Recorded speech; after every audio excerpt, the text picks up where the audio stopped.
Good morning, everyone. Dr. Vicky here, speaking to you from the Seeds of Transformation Healing Center. I'm in the upper gardens here. Today is the 6th. Hold on. The 6th of September. I know you guys know, but I don't always know. It's Friday. That is a blue jay, letting us know that there's something we should be aware of up here in the upper garden. Probably a hawk. So we have the moon in Libra all day again.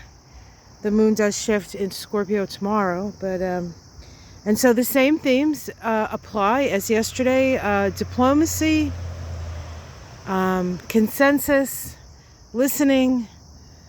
But there are a couple of other things happening. We did have an early morning opposition of that moon to Chiron, giving us an awareness of where the wounds are, perhaps, and what we have to work with. We also had an early morning trine to Jupiter. That's lovely. That expands that energy of Libra, and of course Jupiter is in Gemini, so it really is a good day to talk things out. The moon also makes a lovely sextile to Mercury, so again, it's a good day to talk with people, to share ideas, to let's say listen to each other, because we can get some vital information about the direction forward.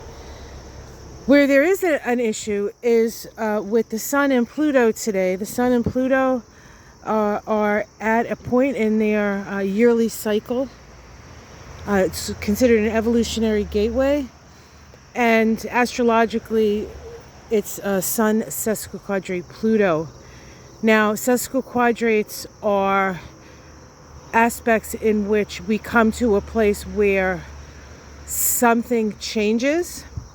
And in this case, we're dealing with a point in the cycle, and this is true of every planet that's in a cycle with another planet. When it gets this sesquiquadrate, the energy here is one of humility and a need for humility. Now, what's interesting is Pluto, of course, is symbolic of the soul, the world soul at this time. It's where Pluto is in the sky.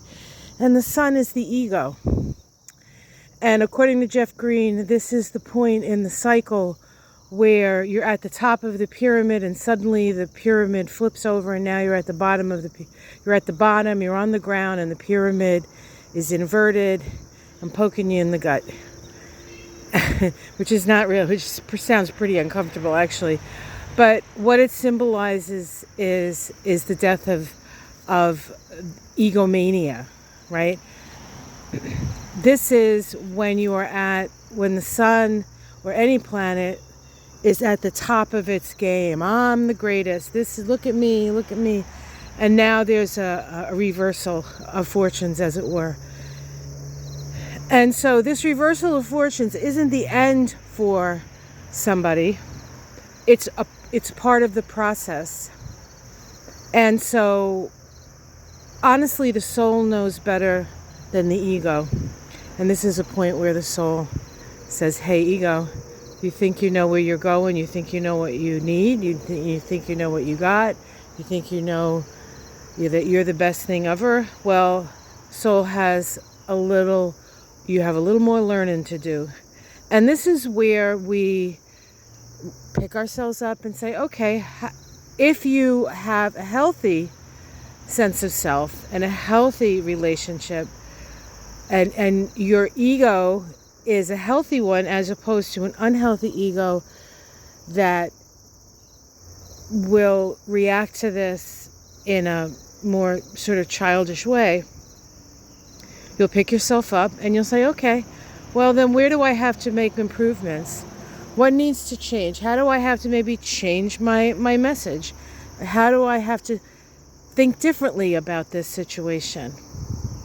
And if you're a reasonable person and you're able to adapt then this works as just another stepping stone to a further down the line sense of greatness, success, learning your lessons, right? So that's the energy of today, and we'll see.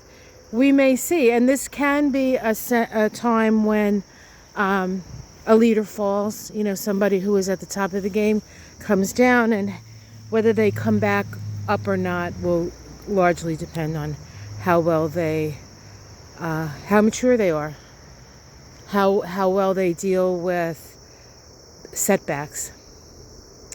Can they come back from them? Can they move forward? Can they make themselves better because of it? It's really about kind of learning your lessons. And narcissists and egomaniacs are less likely to come back from something like this. And if they do, they'll come back with power over, right? How dare you? How dare you question me? So that's what we got to look for today, just in our own life. If you thought you were at the top of something and suddenly you find yourself at the bottom of something, extricate yourself out from under that pyramid and say, okay, I get it. I hear your soul. What can I do to move this idea forward? How do I need to adjust the way I look at it, the way I think about it, so that I can get my soul's work done, so I can illuminate the light of my soul. So that's the story, Morning Glories. Have yourself a great day. It is a Friday. Enjoy yourself. Enjoy yourself. Enjoy yourself. We do have a very early morning square between Mercury and Uranus. This is actually the third of 3. And all of these, the last 2, one was in July 21st. One was in August 18th. July 21st was the day that Biden decided to hand over the nomination, so to speak, to Kamala. And the 18th was the day before the DNC. These first quarter crisis in action squares have to do with our lower minds, Mercury, and our higher mind, Uranus, shocking changes and shifts, crisis in action, and an action is taken. So that's happening actually early tomorrow morning, and some places late tonight. So we should see between that aspect and the sesquiquadrate between the Sun and Pluto, I think we're going to see a big move. I don't know who, somewhere in the world, some leader, there's a big move to be made, or will be forced to make, or something like that. So let's keep our eyes peeled for that. All right, I'll see. If you want more information about that, check out my week ahead. I go into detail with the Sabian symbols. It's fascinating. It's a fascinating study. I put that out at the beginning last weekend for this week ahead, and you could just skip to the end if you want to learn about the aspects and the Sabian symbols around this, because they're fascinating. They give you even a deeper understanding of what's going on as we stand here today.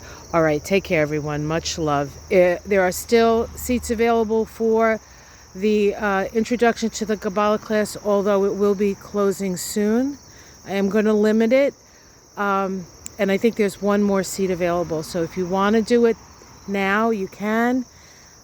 It will be, I do it in the fall and in the spring.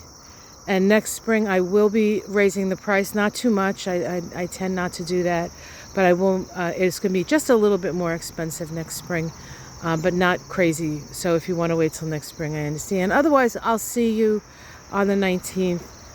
Just go to my website. There's a link below, and you can register for the class.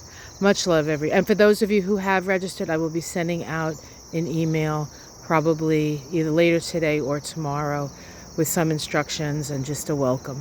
Okay, take care, everyone. Namaste.